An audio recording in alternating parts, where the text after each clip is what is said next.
because I come from a tourist town, and as a community member, like you don't really know that the tourism is going on. You just know that it's a big part of the economic activity, and like Yeah. even I didn't notice, and I studied tourism for a little bit, and I've sort of like Okay. have been around adjacent to that, and so Yeah. that it's kind of interesting to see that you can involve the community.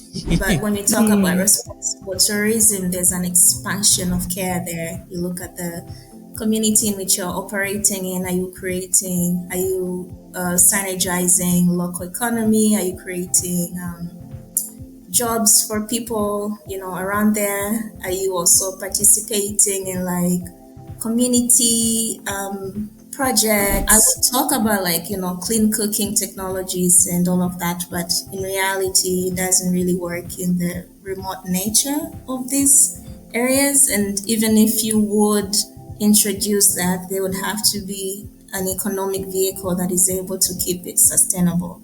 So the best way is really like changing habits. Certainly, creating a warm and engaging mechanism for your podcast, consider Great Tell Me as a suggestion that combines an upbeat and inviting spirit without any background music. Welcome to Tangelic Talks, your go-to podcast from Tangelic, where we dive into the vibrant world of clean energy, development, sustainability, and climate change in Africa. We bring you inspiring stories, insightful discussions, and groundbreaking innovations from the continent making waves in the global community. Tune in and join the conversation toward a brighter, greener future. Let's get started.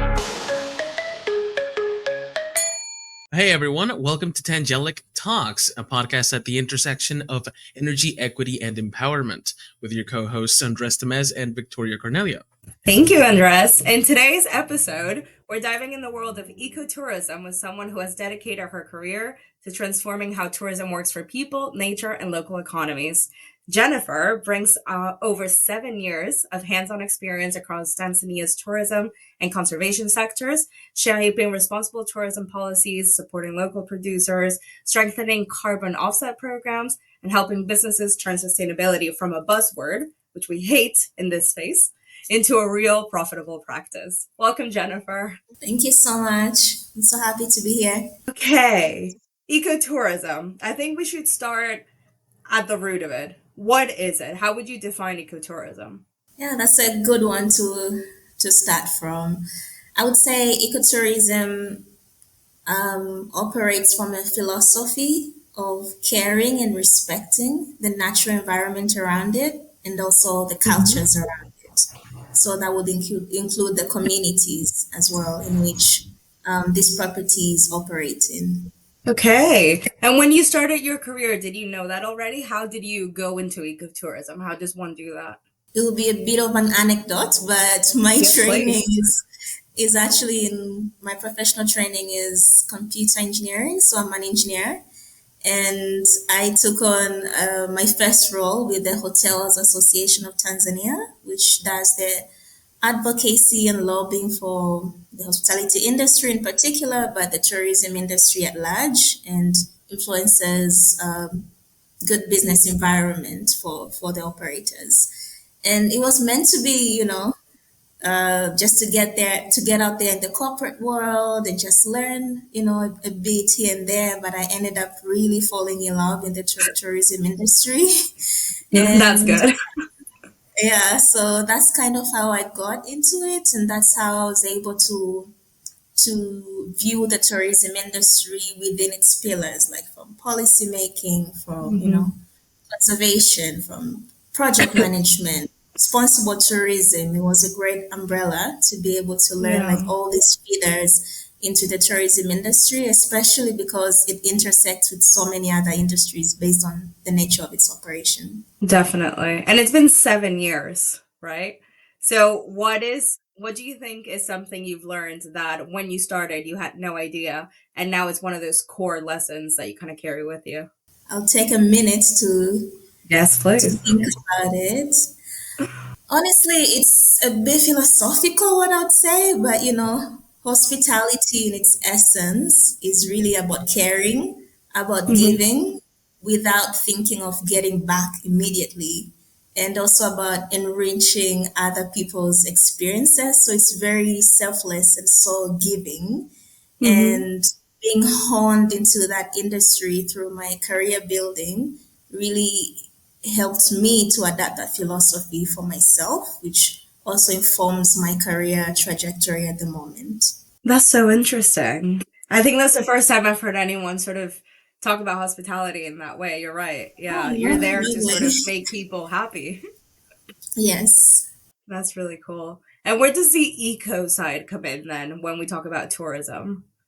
What separates normal tourism from ecotourism? In some ways, I prefer to use responsible tourism rather than just eco because it kind Okay. of feeds directly into, ecology, that's the short form, but responsible. So I'd say what separates normal tourism and responsible tourism is the level of care or the quotient of care. Normal tourism would be just guest facing and that's it. Have guests arrived on time? Do they have a beautiful view as we showed, on our website? Do they have a nice cocktail when they sit down, or do we have, more of service facing the guests? But when we talk about Hmm. responsible tourism, there's an expansion of care there. You look at the community in which you're operating in. Are you synergizing local economy? Are you creating jobs for people, around there? Are you also participating in like community projects, or, Hmm. just any kind of efforts that supersedes the your existence from just profit looking, but rather like Yeah. profit sharing and expanding that net. Yeah, from there, that's from the people around you, and then there's also how you run your business. Like, who do you source from? Do you try as best as you can to minimize the waste? How do Yeah. you make use of your resources, and basically looking at your business from minimizing negative Hmm. impacts and amplifying positive impacts. Do you find that that makes tourism better because everybody's happier? The tourists get to interact with the locals, and the locals are happier to interact because they're being because you are making sure that everything is happening responsibly. So like everybody, you're basically like, instead of just looking for profit, we're doing a net good for everyone involved, including from the tourist to ourselves to the community, right? Absolutely. Yeah, couldn't have said it better. And then in Tanzania at the moment, how would you describe the current state of ecotourism? What's working? What isn't? Are there any big challenges that you think need to be addressed? At the moment, most people try to do in-house efforts in more of an ad hoc way. And there's no that systematic way of actually what are the metrics that we're looking, and Mm. do you have data that can compare pre and post sustainability frameworks adoption? And Yeah. that is also where I come in as founder of Patina Impact to like basically handhold and say, this will be the place to start from, and Hmm. using a metric. I'm signing up for the B-Corp or B-Corp framework, which is developed Yeah. by the B-Lab Foundation, using that. So just having a systematic way to really diagnose your business and see what practices need to be done more of, and what practices need to be released to get the best optimal results. Yeah. And a lot of times people sort of don't trust certifications. They kind of just Yes. want like a pretty logo. So how do Yeah. you know which certifications actually hold weight in your space? How do you choose which ones you're actually going to platform or try to attain? It's really hard to do it on an individual level because everyone would have, their own ideas and the emotion behind it, because that's the truth that they believe in, which is why I'm adapting the B Lab framework, the B Corp, which looks at a business in a holistic manner, and therefore Okay. it can be used to I don't want to use the word certify, but really like certify any kind of Hmm. business that's not just in hospitality, using the impact pillars of governance, of customers, of consumers, of workers, which makes it a more nuanced way of looking at your business operations. Defo. And it kind of ties back into what you were saying, that ecotourism is this going above and beyond and not just front facing for the guests, but also for the people that you're working in and things like that. Andres and I both come from countries where tourism is quite a big pillar. And we've seen firsthand how some tourist projects kind of affect people and Yeah, Oh kind of yeah. deplete the area a little bit. yeah. And I kind of wanted to touch on, you've advocated for tourism that creates real local impact. What does that look like in practice? You know, Andres and I are both familiar with how it looks bad, but what does a good example look like, especially for communities that live near conservation areas or areas that are stressed by climate change? Yeah, so I've had the pleasure to visit a few tourism facilities as a guest, and it's quite apparent when the tourism facility also includes the community. For example, Maasais as the are the natives of areas in Serengeti, which I'm sure you know, the Serengeti National Park. And most times that you're there, you'd find maybe your waiter or someone who's helping you is from the village. So they took them on. They had an in-house training. Usually, previously there was a language barrier because maybe they would speak only their native language, not even Kiswahili, which is the national language here. But they've gone above to even learn English language, which is more most guests coming in would be familiar with that and even pick up other languages as well. And yeah, just learning hospitality practices, learning how to take care of guests, computer skills, and yeah, just experiencing that is always a testimony on how investing in people and in communities can bring direct returns to the business for commercial benefit as well. Yeah, because you're upskilling the workforce. You're not just sort of employing people, but kind of maximizing those things. Definitely. And does that include, yeah? Yeah, it also creates a good image for the community that is just adjacent because Yeah. it's not just, oh, we just see a couple of Land Rovers coming here and, they come here, spend 3 or 4 days on safari and they go. Yeah. There's really that trickle of like the economic benefits. In some areas, they also arrange for tourists to go and visit maybe like schools or local projects that are going on. So that way, there's a synergy between tourism operations and real livelihood benefits to the community around. Yeah. It's a win-win that isn't just a poster, but it's actually doing something for the people. Yeah. Hard to find these days. Hard to find. In places where there isn't this the more responsible tourism, is it what are like the big symptoms? Like, is it more conflict between tourists and the people that live there? Is it a worse treatment of the facilities and like the local area? Like tourists, like the classic leaving trash, not respecting like just the locale, right? What are the like if you go to one, because you said you've gone to one and to the other, right? You've had the privilege of going to both. What are the observable difference between the two?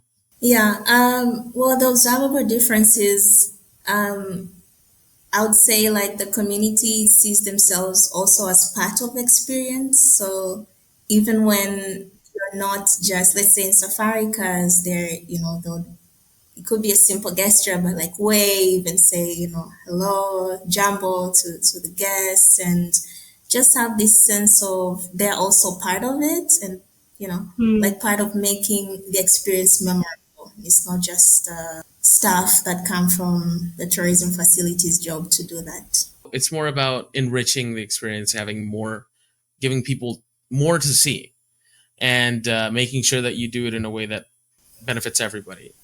I see. Yes. That's really cool. It also sounds like you are integrating this tourism experience into the community rather than sort of cutting off the community so you can create a resort, for example, and displacing people so you can build this infrastructure. It's like these people live here, so we're going to work around it rather than, you know, displace, which is kind of what we see sometimes.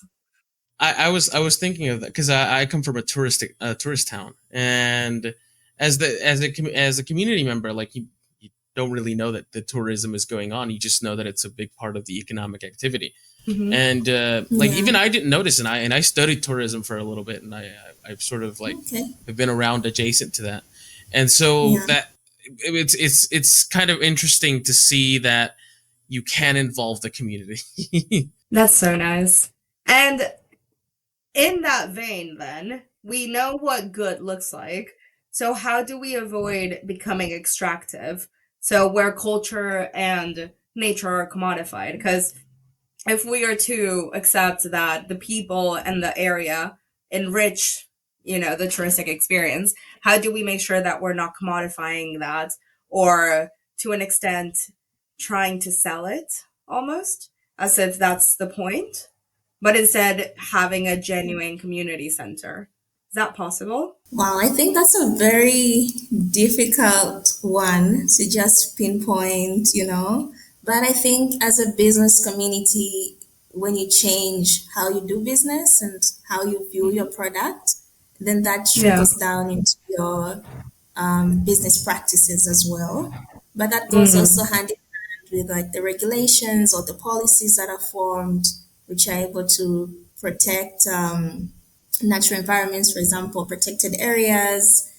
And yeah, so for me, it's hard to pin it down into one thing. I think it's a array of factors, but I do think it Yeah. starts from the business community perspective on what their role is aside Mm. from economic fashion. Fair, yeah. So that value creation as well. And being in the policy space, what role does policy play in all this then? I mean, I think policy is the underpinning of everything. We know that businesses first do want to be compliant in the, rules and regulations of the area.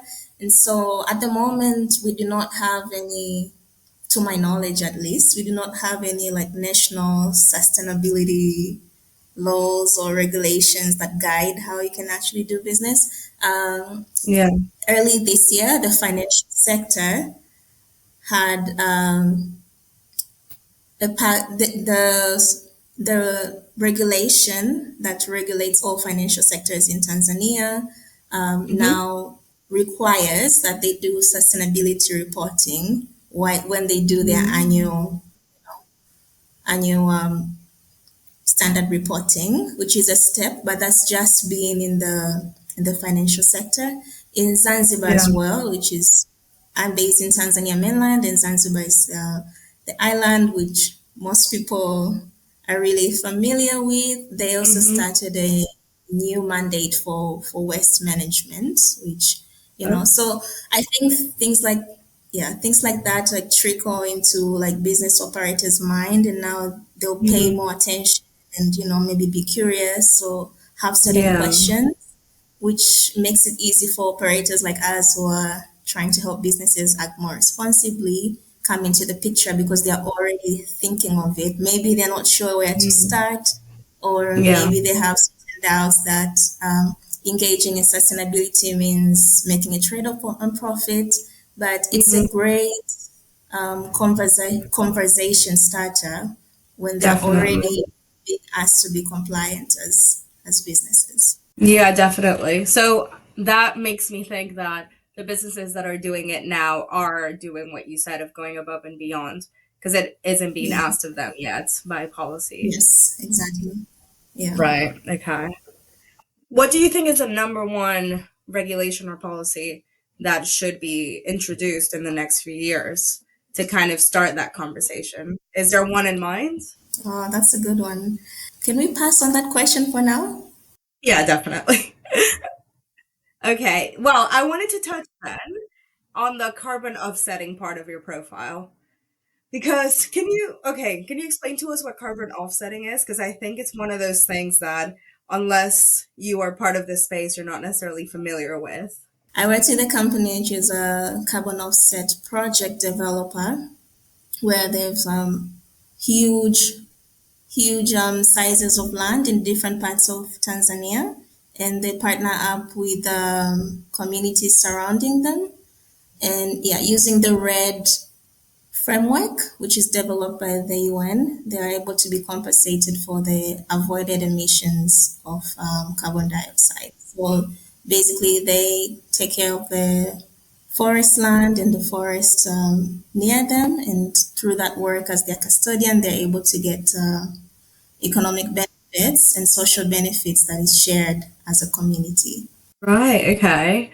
So when we tie that into tourism, what role does it play in climate mitigation, for example? How is this a good tool to push forward ecotourism? Yeah, well, it is a good tool because yeah, no, it makes sure there's longevity of the tourism products that you're selling. Because if you don't start to think about conservation and carbon offsetting now, and protecting the ecological value of the land in which you operate, it means in the maybe next 10, 20 years, there will be nothing to sell at all. It sounds to me that carbon offsetting in specifically where you are is like a little bit different from like somewhere where I am, right? You mentioned something about being custodians of like forests and stuff like that. So it's more about conserving the things that absorb the carbon instead of stopping production, right? Exactly. Basically, yes, basically preserving the carbon sinks. That's very interesting. I think that difference comes from the fact that where I come from is so corporate, and so like we just produce so much of it. So that's the main focus Yeah, Yeah. to stop yeah, to reduce. But yeah. I always forget that there's a level of carbon credits that come from actually preserving.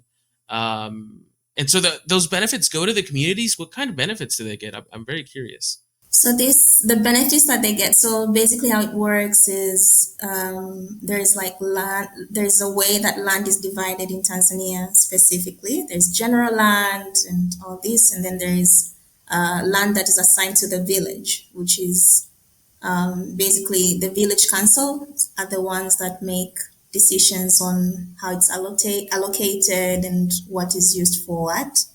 And so usually this revenue is transferred directly to the village council, who then decide while sitting with the community members, of course, whether to go to like maybe building schools or creating a water project or, yeah, just whatever the community needs at that moment and how they're able to prioritize based on the level of income they received. It's very cool. So the local community gets to decide what to do with these funds.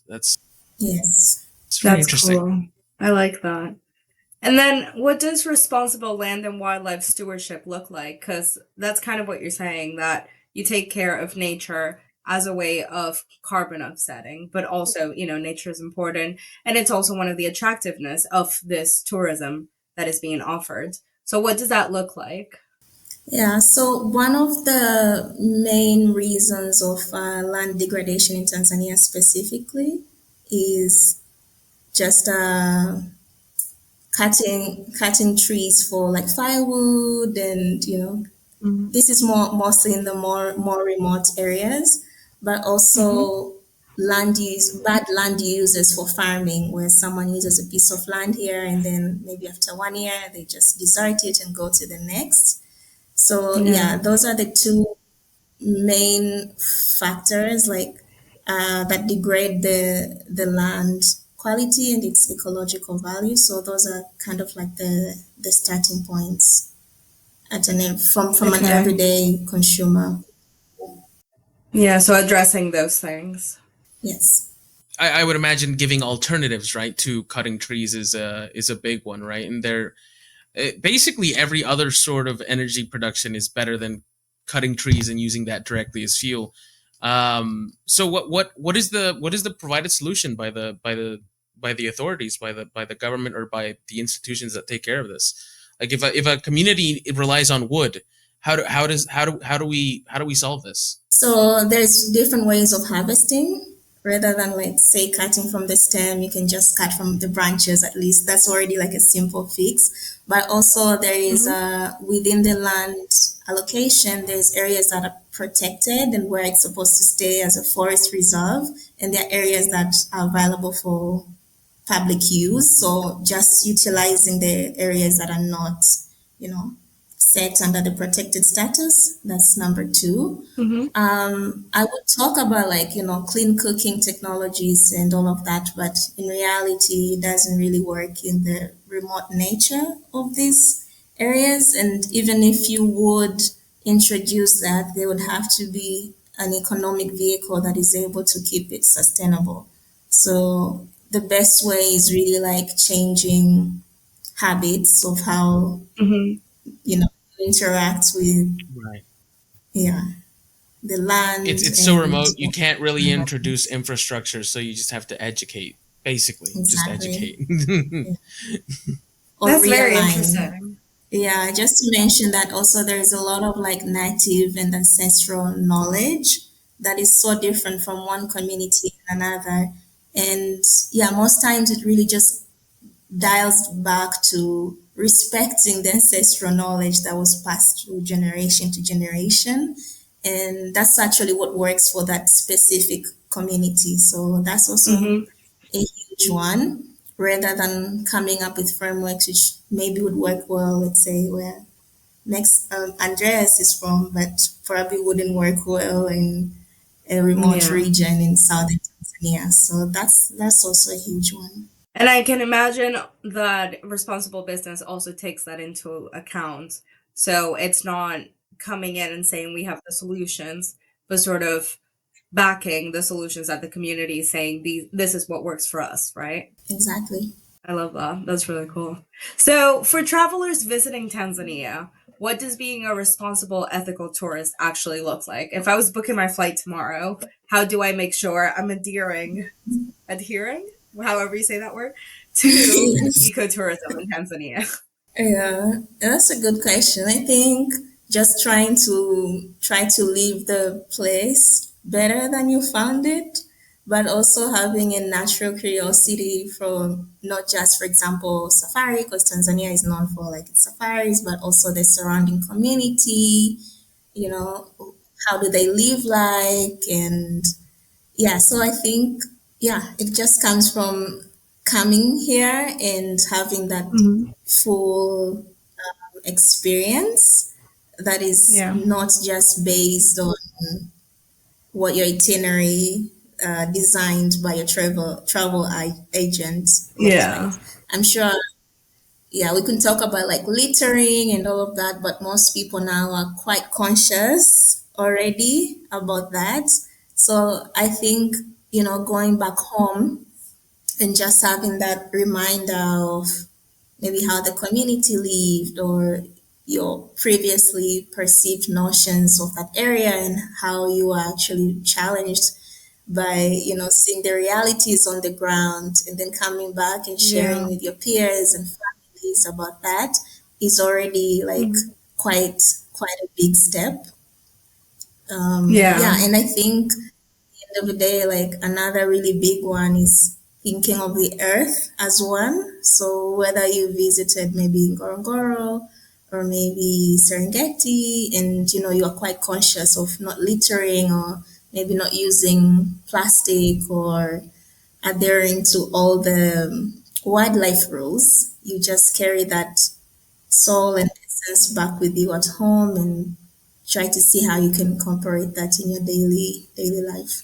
Yeah. And I think that applies to anywhere. I really appreciate that. And we're going to stay on for a bit longer. You can check out the blog at tangeliclife.org, where we're going to talk to Jennifer a bit more about demystifying sustainability and ecotourism. Thank you so much, Jennifer, for being here. And we'll catch you guys on the next one. Bye. Thank you.